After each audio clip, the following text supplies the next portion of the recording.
Con la llegada de la nueva presidenta, Claudia Sheinbaum, ¿algo puede cambiar con los CETES?, nos preguntaban. Nos hacía esta pregunta un seguidor de la Lago Familia y para ello debemos de entender muy bien los CETES, cómo funcionan, para qué se usa el dinero y con eso va a quedar muy claro. Y es que si estás viendo este video o sigues ya de rato este canal, seguramente ubicas esta página, CETES Directo. Además, tan pronto empiezas a navegar en ella, encuentras logos de que si la Secretaría de Hacienda, Nacional Financiera, Banco de México, Comisión Nacional Bancaria de Valores, Conducef. Desde ahí ya te das una buena pista que hay varias autoridades involucradas, que es una plataforma regulada. Es más, vamos a ver la descripción tal cual que tienen en su página.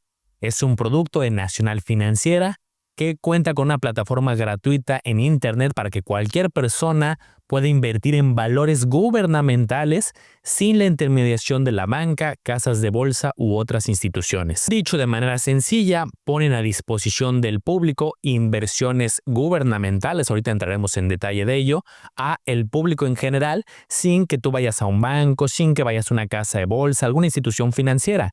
Que si existe, ojo, puedes ir a un banco, puedes ir a una casa de bolsa y obtener exposición a ciertos productos similares o unos diferenciados, pero aquí es un trato directo. Y finalmente dicen, tienes acceso a los títulos y tasas emitidas directo por Banco de México.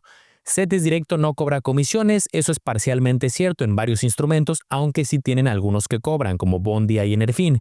Invierte de manera directa en valores gubernamentales, seguros con montos asequibles, y obtén los rendimientos de los grandes inversionistas. Este diagrama creo que lo explica muy bien. Allá tenemos a los inversionistas, llega alguien con 100 pesos, otro con 1000, otro con 10,000 y contactan directamente a CETES Directo a través de su aplicación, a través de su página oficial y entonces tiene acceso a las inversiones que antes tenían solamente acceso grandes instituciones como las Afores, como los bancos y ahora directamente el público. Y ahí poníamos una palabra clave. Le haces un préstamo al gobierno, tal cual así funciona la inversión.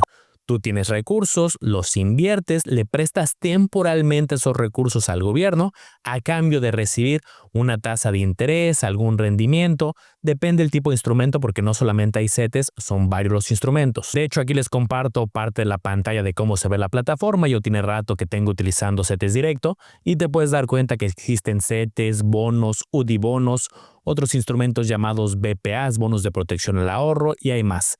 Fondos de inversión, que es Enerfin, Bondia, etc. Ahora, para comenzar respondiendo a la pregunta que nos hacían, hay que hacer varias aclaraciones antes.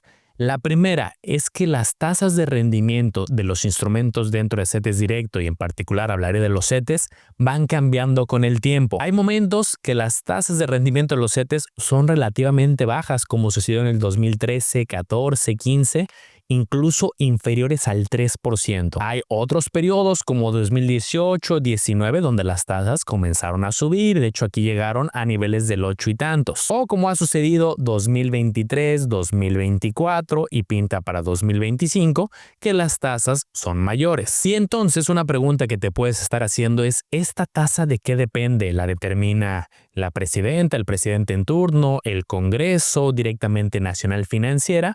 Bueno, va un poco más allá. Vamos a resolverlo, hay que explicarlo con detalle, pero antes sígueme con algo muy sencillo. Una manita arriba para ayudar a la educación financiera a este canal y combatir con la desinformación, porque allá afuera hay muchos comentarios que he visto poco atinados acerca de cómo funcionan verdaderamente los CETES y este tipo de instrumentos. Bueno, la respuesta es que no es determinada por el Poder Ejecutivo o el Legislativo y hay un proceso más complejo.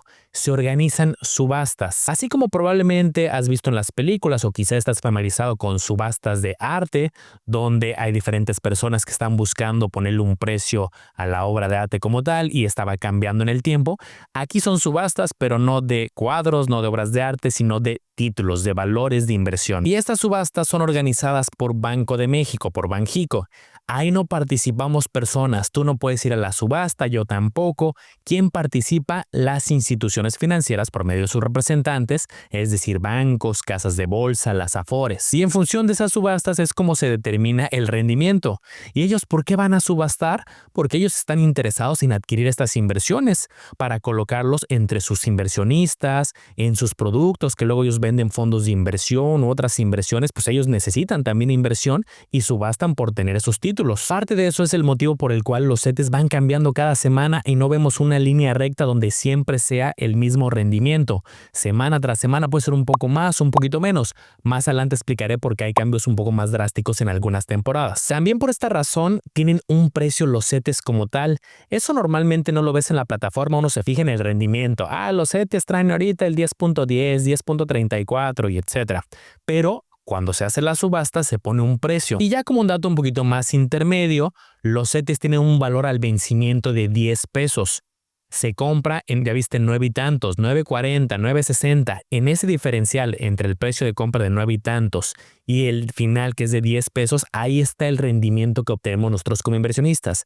Nosotros no tenemos que hacer los cálculos ni preocuparnos por el precio como tal, porque al final lo que vemos en la plataforma muchas veces ya es el rendimiento ya calculado. De hecho, si yo regreso a la plataforma, mira cómo lo veo. Los diferentes plazos con una tasa ya indicativa, pero no veo el precio. 10.10, 10.36. Pero aquí viene lo interesante. Si recuerdas el gráfico que estábamos viendo, en ocasiones hay cambios muy drásticos de los CETES. ¿Esos quién los hace o por qué en ocasiones el CETES se subasta y lo podemos adquirir con tasas de rendimiento del 3? ¿Por qué en otros momentos del 8? ¿Y por qué ahorita arriba del 10%? En buena medida también depende de decisiones que tome Banco de México. Y de hecho este es un comunicado oficial que suben a sus redes y fíjate, te voy a leer este comunicado para que entendamos. La Junta de Gobierno de Banco de México ha decidido disminuir la tasa de referencia a 10.25. Hay un comité de 5 integrantes que conforman la Junta de Gobierno de Banco de México.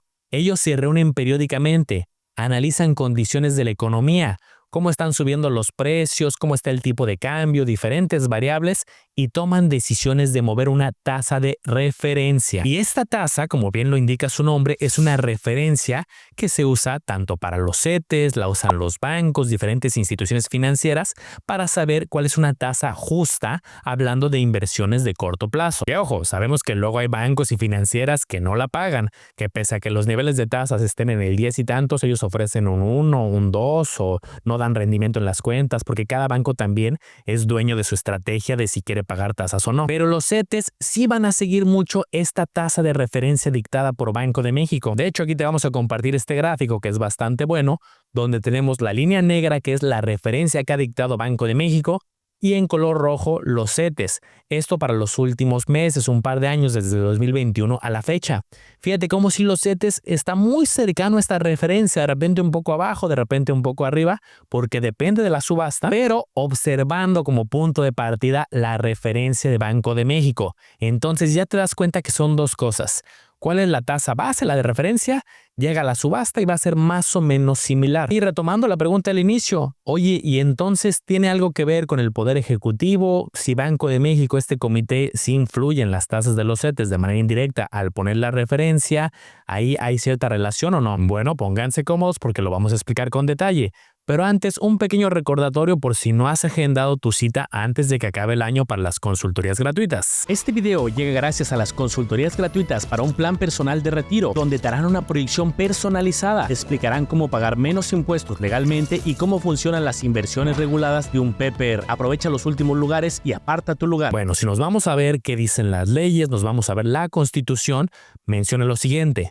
El Estado tendrá un banco central, Banco de México, que será autónomo en el ejercicio de sus funciones y en su administración. Su objetivo principal será procurar la estabilidad del poder adquisitivo de la moneda nacional y bueno, aquí está la explicación detallada. Y Banco de México debe ser muy estratega si subir o bajar las tasas porque afecta mucho a la economía en general. Uno podría decir, oye, pues qué mejor que las tasas estén arriba porque los beneficia a los inversionistas, los que usamos CETES u otras inversiones, pues vamos a tener mejores tasas. Solo que tasas más altas también implica tasas de créditos mayores. Quizá no pienses en una tarjeta de crédito que ahí las tasas son altísimas, pero por ejemplo, un crédito por una casa, un hipotecario, sí puede tener influencia de acuerdo a los movimientos de Banco de México. Aquí el resumen del dilema. Suben las tasas, perfecto por los rendimientos, por los inversionistas, pero pues, mal por el crédito. Caso contrario, bajan las tasas, los créditos pueden ser más baratos para las empresas, los hipotecarios, pero menores los rendimientos. Entonces, las decisiones de las tasas sí tienen que ver con Banco de México, con las subastas y tienen cierta independencia. Pero al final del día, los recursos ahí sí tienen que ver con las decisiones del gobierno. Porque como ya te decía, tanto los CETES como otras inversiones como los bonos o los sudibonos es un préstamo de dinero hacia el gobierno para nosotros obtener un rendimiento, un interés. Y mientras tanto, en lo que nos repagan, el gobierno puede invertir en infraestructura, en salud, seguridad y ciertos proyectos públicos. Y probablemente de algún recurso educativo, de mí, de algún otro creador, de alguna institución, de la misma página de los CETES, has escuchado que los CETES se considera una de las inversiones más seguras que hay, de menores riesgos. Y esa frase probablemente la has escuchado de manera reciente, en el sexenio anterior, en el anterior, en el anterior. Y ahí a lo mejor alguien se puede cuestionar, entonces, ¿no depende mucho de quién esté en el poder, del partido, de la persona? Para responder a esa pregunta debemos ampliar un poco el contexto. Punto número 1. No solamente las personas invierten en CETES, también hay muchas instituciones financieras que tienen recursos en CETES, quizá no a través de CETES directo, a través de otros mecanismos, es decir, los bancos, las AFORES, fondos de inversión, fondos de pensiones, casas de bolsa. 2. Quien está comprometido a hacer este repago es el gobierno a través de la Secretaría de Hacienda y tiene un calendario con fechas claras de cuándo se debe de pagar, de qué cantidad. ¿Y cuál es una de las principales fuentes de ingresos del gobierno? Los impuestos. Entonces, ¿cómo se va a repagar el dinero? Bueno, a través de los impuestos que pagamos millones de mexicanos, a través del IVA, a través del ISR, otros tipos de impuestos, tienen ingresos, se tienen estos préstamos de parte de los CETES, de parte de los sudibonos, de los bonos de parte de las personas o las instituciones, y ahí se hace el repago. Y a ver, hablando en general, para este gobierno, el anterior, una de las prioridades es cumplir con este pago, porque si no se cumple con el pago de la deuda, se perdería la confianza, no solamente del público en general, de los inversionistas, de las instituciones financieras, además del extranjero. Dirían, oye, ese país no está cumpliendo con sus pagos, ahí no conviene hacer negocios o no conviene invertir. Entonces es muy importante este pago de la deuda. Y cada país tiene su equivalente a CETES. Y en la historia de muchos países, algunos países sí han tenido ciertos atrasos, han tenido que hacer ciertas pausas, salen y lo comunican y reestructuran el periodo de pagos y hacen ciertos avisos. Es una situación muy delicada. En México, una situación de ese estilo de reestructura de pagos creo que tiene más de 40 años. Nos fuimos a buscar el antecedente 1982, donde sí hubo que hacer ciertas reestructuras. Si ahí las condiciones de la economía eran muy diferentes, el incremento de precios era muy acelerado, puedes ver en este gráfico cómo el dato era extremadamente atípico, el alza de precios en porcentaje. Y eventualmente se estableció un plan con nuevas fechas de pagos y se hizo una reestructura y bueno, se terminó pagando con los intereses en su momento. Situación muy diferente a las condiciones actuales de la economía. Pero una pregunta entonces a estas alturas del video que me gustaría hacerte es, con esta información, ¿qué crees que sea de menor riesgo o más seguro, dicho de otra manera? ¿Inversión en CETES o inversión en un pagaré bancario? Claro, sabemos que hay de bancos a bancos en el país, pero por ejemplo, hablando de bancos bastante sólidos como estos que aparecen en pantalla, ¿por qué de los CETES se habla de que es libre de riesgo, los bancos no tanto? De entrada, en los bancos existe incluso un seguro, el seguro de protección del IPAB a los depósitos bancarios hasta 400,000 UDIs. Hoy en día el seguro de los bancos por más de 3.3 millones de pesos. Pero entonces tenemos que pensar cuál es la fuente de ingresos de ambos modelos. En el caso de los bancos dependen de los intereses y claro, otras líneas de negocio, pero de los préstamos, de que los puedan recobrar y que se ganen estos intereses en las tarjetas, créditos hipotecarios, de auto, personales, etc. Por otro lado, como ya lo explicamos, en los CETES depende de los impuestos. Y como dicen por ahí, en esta vida habrá dos cosas seguras a lo largo de toda la vida: el llegar a faltar eventualmente y los impuestos. Dicho de otro modo, los impuestos se van pagando, se va teniendo esa recaudación mes a mes, día tras día inclusive, y del lado de los bancos, pues depende de que sean hábiles en su estrategia, de su mercadotecnia, de sus directivos, de sus productos, de lo que haga la competencia, depende de muchos factores que sean modelos exitosos. Por eso se considera que los CETES son una de las inversiones de menor riesgo. Toda inversión tiene riesgo, pero en esta es mucho más acotado. Y ya de ahí ya vimos cuál es el fin. Llegan los recursos al gobierno y de ahí ya deciden en qué lo gastan. Y bueno, ya de ahí sabemos que existe un presupuesto de egresos de la federación, diferentes programas. Ahí ya no me meto, esa no es mi área, lo mío es la educación financiera. Y bueno, eso ya le corresponderá más a los analistas políticos o a cada quien juzga los programas. Entonces, a modo de conclusión, no hay un cambio significativo desde la operativa, el funcionamiento, de dónde sale el dinero para repagarlos. Lo que sí se habla mucho, ya comenzó una cierta tendencia, es que los CETES pueden ir ir a la baja y de hecho ya comenzó, no necesariamente por un tema del cambio de gobierno, de la gestión, por decisiones de Banco de México, que ha ido disminuyendo la tasa de referencia, por lo tanto los CETES, y se prevé, muchos analistas hablan de bajas durante el 2025. De hecho, en una encuesta que hace Banamex a otras instituciones financieras y les pregunta cómo visualizan que van a estar los niveles de tasa para el próximo año, para el cierre, pues muchos ya hablan que no vamos a ver estos niveles del 10, arribita del 10 que estamos acostumbrados. Muchos prevén un 8, un 7.50, 7.75. Yo por lo pronto seguiré utilizando CETES, seguiré observando de cerca las noticias, los indicadores financieros, la situación de la economía y como siempre, diversificando. No todo en CETES, otro tipo de instituciones financieras, diferentes tipos de activos, que si la bolsa, ETFs, SOFIPOS, bancos, fondos, hay muchas instituciones reguladas allá afuera, estrategias para el retiro. Hay incluso si tú quieres una consultoría gratuita para un plan personal de retiro, aquí te dejo la liga y también en los comentarios para recibir una consultoría gratuita que se te explique cómo funciona una estrategia a largo plazo. Esto que vimos fueron los CETES, fueron más de corto plazo, pero también hay estrategias de largo plazo para el retiro e incluso con beneficios en temas de impuestos. Espero que con esto haya quedado aclarado cómo funcionan los CETES, de dónde provienen los ingresos, que no va a haber tantos cambios de manera significativa y no olvides apoyar con tu manita arriba. Nos vemos en el próximo video. Gracias. Espero te haya gustado este review informativo. Recuerda analizar y comparar muy bien porque tú serás el único responsable de tomar una decisión bien fundamentada.